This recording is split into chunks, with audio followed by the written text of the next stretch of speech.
Hi friends, Pastor Larry here today, and I want to talk to you just a little bit about marital problems. You know, I've been in ministry now since 1981. I guess that's about 38 years. And out of that 38-year period, I've probably spent 34 or 5 of those years ministering off and on to marital couples and struggling situations in people's lives.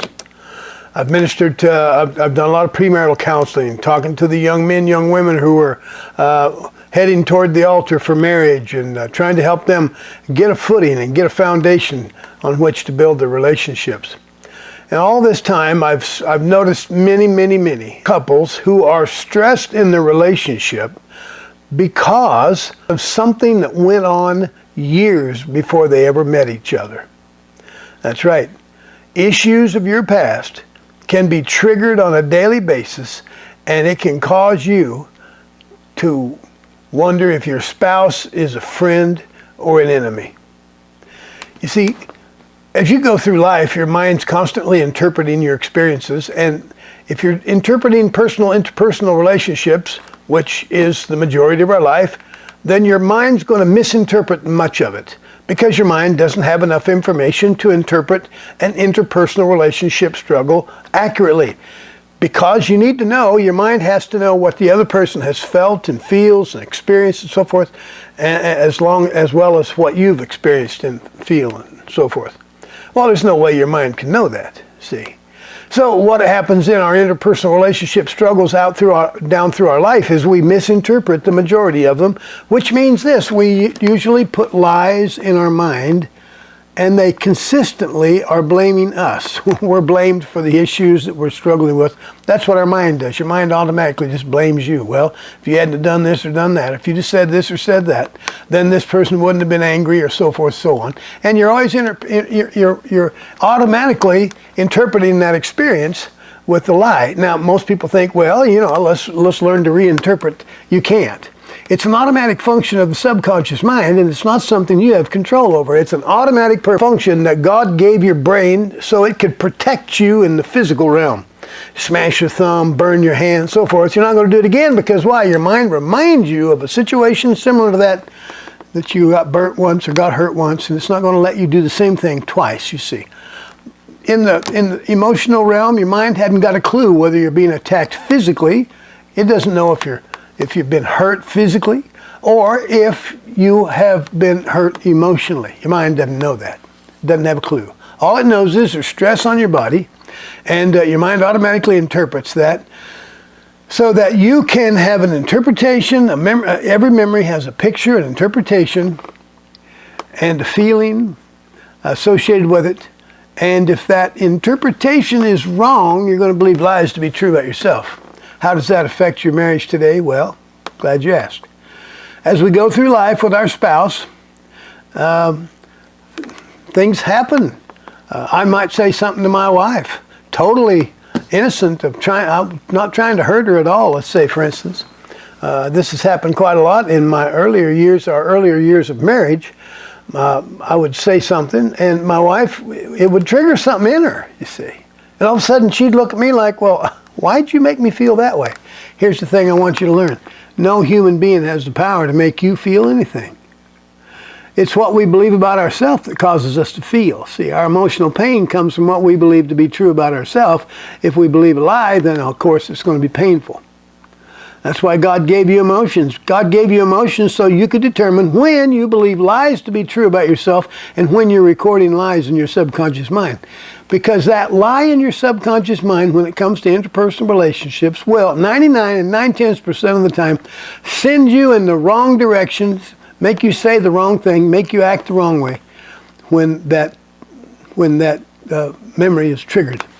How's it going to get triggered? Well, as we go through life, your mind is constantly comparing the experiences you've had, that you're having right now, with every experience you've ever had. What your mind is looking for is some place, some time, similar to today, sight, smell, touch, taste, hearing, where you were once hurt.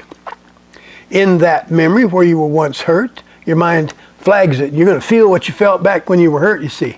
So when I would say something to my wife, without any intent to hurt her, I would be triggering something in her that would make her rear up. Well, her negativity, she would sometimes argue back, or you know how we are.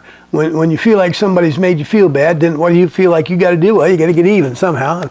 In our earlier years, that's how we worked, just like everybody else. But I'm telling you, nothing I did at that moment was worthy of the wrath that I would receive from my wife. That's what's happening probably in your marriage if you're struggling. And you got to realize that you're probably triggering something in your spouse's life that occurred long before you were ever in the scene.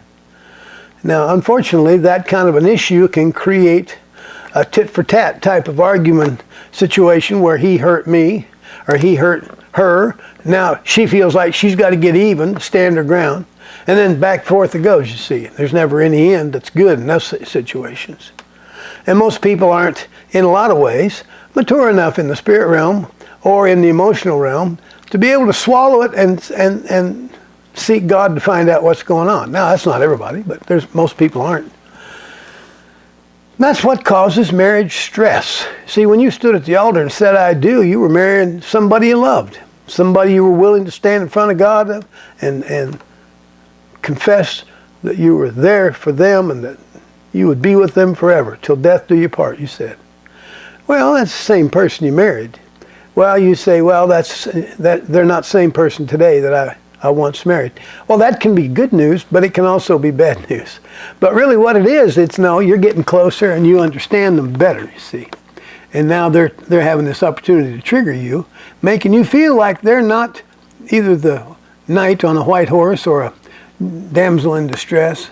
And so you don't feel the same way about each other, but you're the same person. She's the same, he's the same.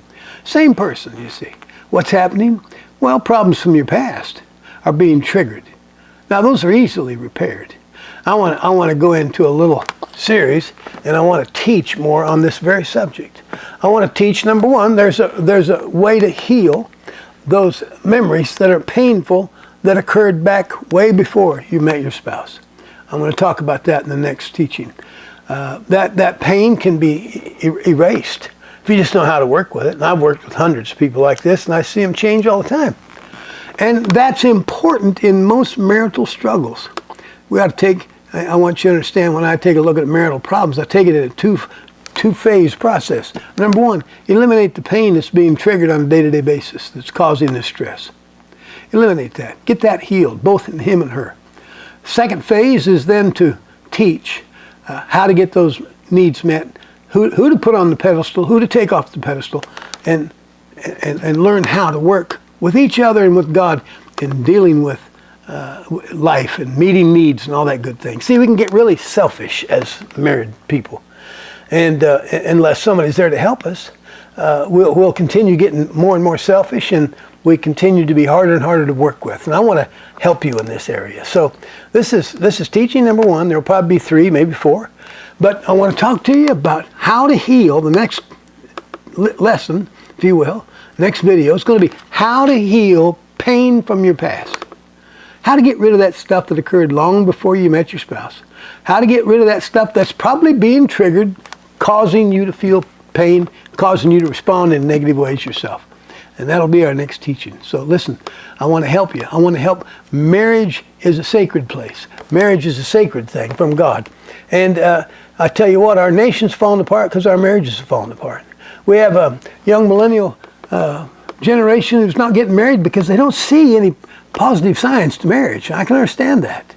A lot of divorce, a lot of struggles, a lot of hurt and angry people out here. Well, I'm here to help you find peace in a troubled world, and I want to help you find peace in your marriage. I want to help your marriage get stronger, stronger, stronger. Getting stronger, lasting longer is what I'd like to say. So, tune in. My next video will be all about how to get that healed, how to get yesterday healed so today and tomorrow is a brighter future. God bless you, friends. I love you. I'm glad you're with me. If anything I'm teaching triggers something in you in a positive way and you like it, well, give me a thumbs up, give me a like. Subscribe to my channel if you would, please, folks.